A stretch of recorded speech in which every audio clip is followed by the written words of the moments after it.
Anjir, beberapa hari ini gue tuh ngerasa, kenapa ya negara tuh udah kayak mau bubar gitu. Nggak, maksud gue kayak sekarang tuh lagi pusing-pusingnya gitu. Padahal gue pejabat ya bukan, PNS juga bukan. Tapi gue aja ikut ngerasain pusing gitu. Belum lagi pegawai-pegawai pemerintahan yang banyak dirumahkan, bahkan terancam buat di PHK. Jadi sebenarnya kenapa sih ini? Kenapa rakyat bisa jadi ikut mikirin dan ikut musingin ini semua? Sebenarnya di video kali ini gua mau ngebahas tentang efisiensi anggaran sih. Yang efeknya tuh udah mau kemana-mana dan gua juga bingung gitu. Padahal setahu gua tujuan pemerintah buat memangkas atau mengefisiensi anggaran itu kan supaya pemerintah daerah atau kementerian lembaga bisa ngurangin belanja-belanja nggak jelas dan seminar-seminar serta pelatihan-pelatihan yang nggak jelas. Tapi kenapa efeknya malah justru ke pegawai yang dirumahkan? Bahkan nggak cuma itu, teman-teman. Biaya UKT aja itu bisa jadi naik loh gara-gara ini semua. Banyak orang juga yang jadi nyalain program makan siang gratis. Yang kemarin juga sempat diklaim bahwa program MPG ini seperti mengadakan hajatan pernikahan setiap hari dan berskala nasional. Ya, emang iya sih. Tapi balik lagi, apakah keputusan pemerintah buat mengefisiensi anggaran ini adalah sebuah kesalahan? Mari kita bahas.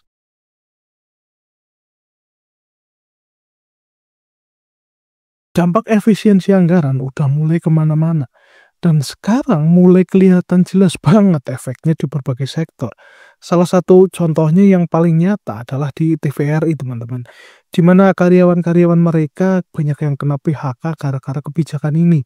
Bayangin stasiun televisi nasional yang seharusnya jadi media penyiaran publik malah terpaksa harus mengurangi pegawainya karena alasan efisiensi. Dan nggak cuma TVRI doang, ada beberapa kementerian juga yang udah mulai ancang-ancang buat mengurangi sejumlah pegawainya. Bahkan ada juga rencana buat benar-benar ngurangin jumlah pegawai di beberapa instansi. Kalau udah kayak gini, bisa dibilang kebijakan efisiensi anggaran ini bukan cuma sekedar pemangkasan belanja operasional, tapi juga berdampak langsung ke sumber daya manusia yang bekerja di sektor pemerintahan. Nah, yang bikin miris adalah pemangkasan ini nggak cuma nyerang pegawai pemerintahan aja. Efeknya juga mulai terasa ke sektor lain, termasuk dunia pendidikan. Salah satu dampak yang lagi ramai saat ini diperbincangkan adalah rencana kenaikan biaya UKT, teman-teman. Ini jelas banget jadi beban baru buat mahasiswa, apalagi buat mereka yang kondisi ekonominya bisa dibilang pas-pasan. Kuliah yang harusnya jadi jalan buat meningkatkan kualitas hidup malah makin mahal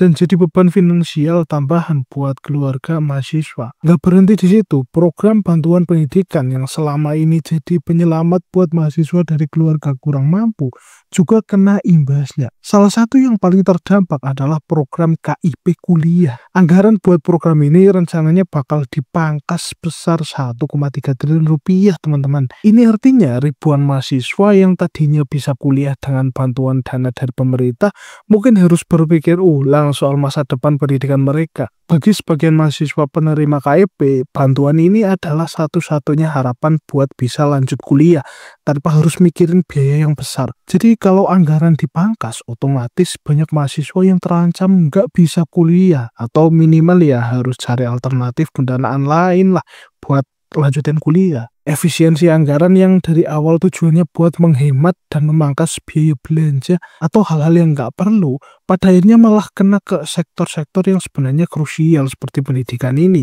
Pemangkasan anggaran yang nggak tepat sasaran ini jadi bikin banyak orang bertanya-tanya, ini beneran efisiensi atau justru malah bikin masalah baru?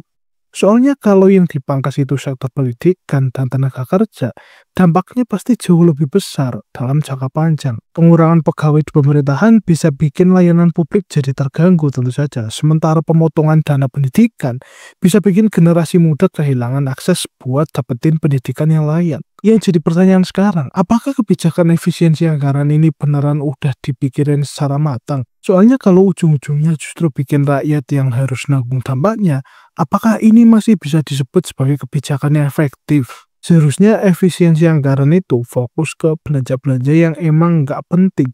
Misalnya keperluan buat proyek-proyek yang nggak jelas manfaatnya atau biaya-biaya perjalanan dinas yang terlalu besar. bukan malah memangkas sektor yang justru jadi tulang punggung buat pembangunan jangka panjang. Tapi pertanyaannya ini kok bisa terjadi gitu?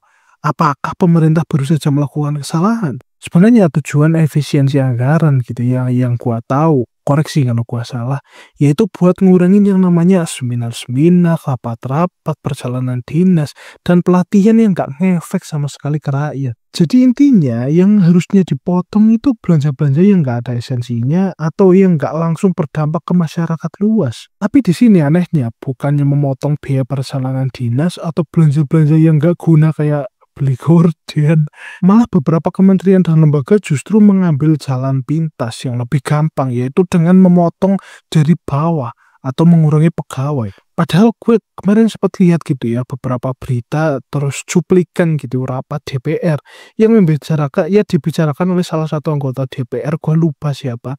Tapi intinya beliau bilang kalau efisiensi ini harusnya dilakukan dari atasan.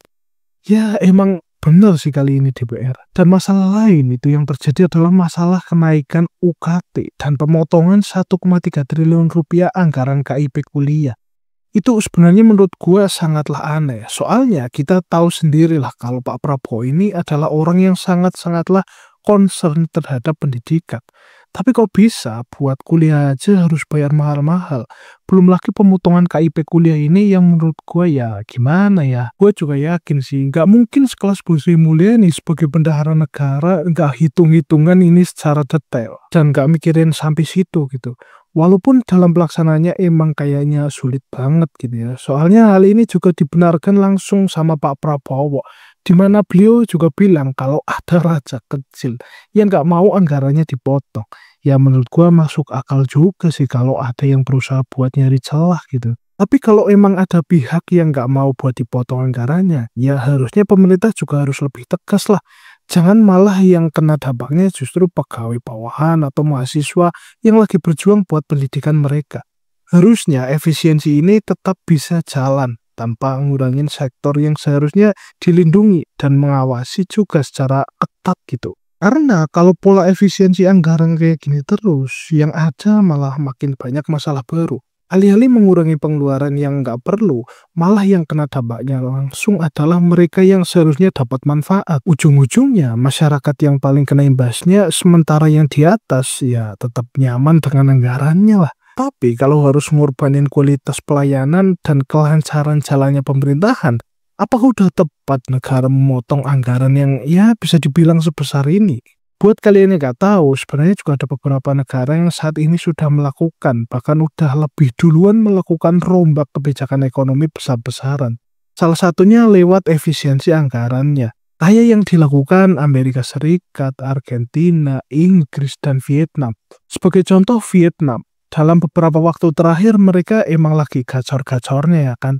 Soalnya mereka dapat investasi yang ya nggak bisa dibilang sedikit dari perusahaan-perusahaan global. Tapi meskipun lagi rame-ramenya dapat investasi, mereka tetap aja melakukan efisiensi anggaran. Jadi ya bisa dibilang pemangkasan anggaran ini bukan cuma dilakukan oleh negara-negara yang lagi krisis, tapi juga negara yang secara ekonomi emang lagi naik juga. Di sini gue bukannya mau ngedukung pemerintah atau gimana-gimana ya, karena jujur aja, gue aja sebagai orang awam melihat ini juga bingung sih. Kadang kebijakan kayak gini tuh kalau nggak dijelasin secara benar ke masyarakat, jadinya malah bikin asumsi liar kemana-mana gitu. Tapi menurut gue efisiensi anggaran ini emang kayaknya udah bener banget. Biar pejabat-pejabat nggak hambur-hamburin uang negara lah. Ya gimana ya, udah dikasih power juga masih boros. Enggak, bercanda. Jadi intinya kalau bisa dipotong ya nggak penting, kenapa harus boros gitu. Tapi kalau misalnya penghematan ini cuma buat nyokong program makan bergizi gratis doang, menurut gue sih bukan sebuah kesalahan, cuma kurang tepat aja. Soalnya masih banyak banget hal lain yang juga perlu perhatian lebih dari pemerintah. Kayak misalnya di luar daerah tuh masih banyak banget orang yang secara ekonomi tertinggal jauh. Bahkan bisa dibilang mereka masih butuh ekstra support dari pemerintah. Jadi kalau efisiensi anggaran ini memang mau dilakukan ya harusnya tetap ada keseimbangan gitu. Jadi jangan sampai yang gak penting malah dapat porsi, yang penting-penting malah dihilangin. Oke, mungkin itu aja yang mau disampaikan di video kali ini. Jangan lupa like, comment, dan subscribe. Tentu saja aku masih menunggu head komen kalian di kolom komentar di bawah. Gua Sarjanto, sampai jumpa di video berikutnya.